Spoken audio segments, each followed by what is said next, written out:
দর্শক আপনাদেরকে অনেক শুভেচ্ছা। আমি doctor Krishnapada Saha, colorectal surgeon. আমি আজকে আপনাদেরকে পেরিয়ানাল পেইন বা মলদ্বারে ব্যথা সম্পর্কে কিছু বলতে চাই, কারণ এটি একটি গুরুত্বপূর্ণ এবং ইমার্জেন্সি প্রবলেম এবং অনেকেই এই রোগটাতে ভুগে থাকেন এবং আমাদের কাছে আসেন, জানতে চান এটার কারণ কী, প্রতিকার কী। তো মলদ্বারে ব্যথাটা কেন হয়? মলদ্বারের ব্যথার অনেকগুলো কারণ আছে। তার মধ্যে পেরিয়ানাল অ্যাবসেস বা ফোড়া এটা অন্যতম। অ্যানাল ফিশার এটা হলেও ব্যথা হয়। মলদ্বারে অনেক প্রদাহজনিত রোগ আছে, যেমন আলসারেটিভ কোলাইটিস, কনস ডিজিজ, এটা হলেও ব্যথা হয়। ফিস্টুলা হলেও ব্যথা হয়। আবার ক্যান্সার যদি অ্যাডভান্স স্টেজে চলে যায়, সেক্ষেত্রেও কিন্তু মলদ্বারে ব্যথা হতে পারে। এখন আমি আসি ফোড়া বা পেরিয়ানাল অ্যাবসেস। পেরিয়ানাল অ্যাবসেস হচ্ছে অন্যতম একটি কারণ মলদ্বারে ব্যথা হওয়ার, এবং এটি হলো প্রচণ্ড ব্যথা হয়। রোগীরা অনেক ব্যথা ভুগে থাকেন এবং এমন ব্যথা হয় যে রোগী বসতেও পারেন না, ঠিকমতো হাঁটতেও পারেন না, গায়ে অনেক সময় জ্বরও থাকে।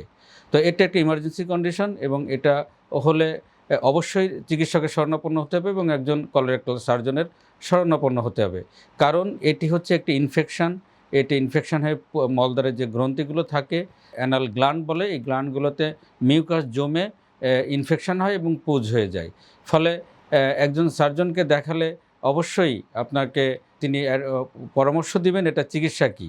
তবে জেনে রাখা ভালো যে যদি মলদ্বারে ফোড়া হয় তাহলে তার একমাত্র চিকিৎসা হচ্ছে অপারেশন করা।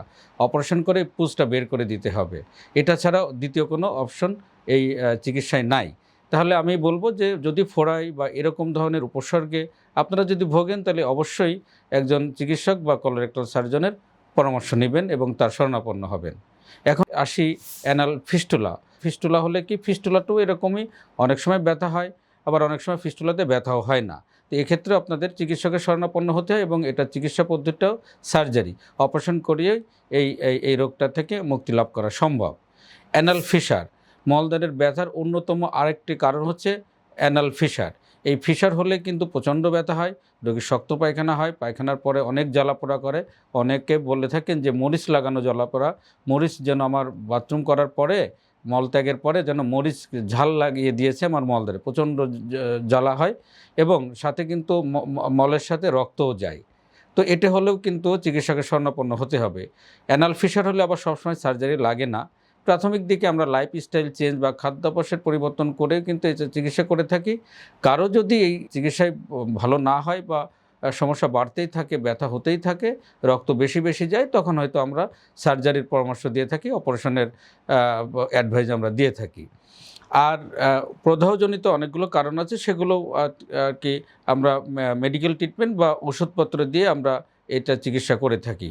আর আমি পরিশেষে বলতে চাই, অ্যাডভান্স স্টেজে যদি ক্যান্সার ধরা পড়ে তাইলেও কিন্তু মলদ্বারে ব্যথা হয়, তবে এটি খুবই কম আমরা পাই। তবে এটি পেলে ক্যান্সারের যে চিকিৎসা পদ্ধতি আছে সেইগুলো আমরা ব্যবহার করে থাকি। তো আজকে আমার আপনাদের প্রতি আহ্বান থাকবে যে মলদ্বারে ব্যথা একটি গুরুত্বপূর্ণ এবং ইমার্জেন্সি প্রবলেম। যদি আপনারা এখানে কেউ ভুগে থাকেন, তাহলে এটি অবহেলা না করে একজন চিকিৎসকের পরামর্শ নিন এবং তার পরামর্শ অনুযায়ী আপনারা চিকিৎসাটি গ্রহণ করবেন। ধন্যবাদ আপনাদের সবাইকে।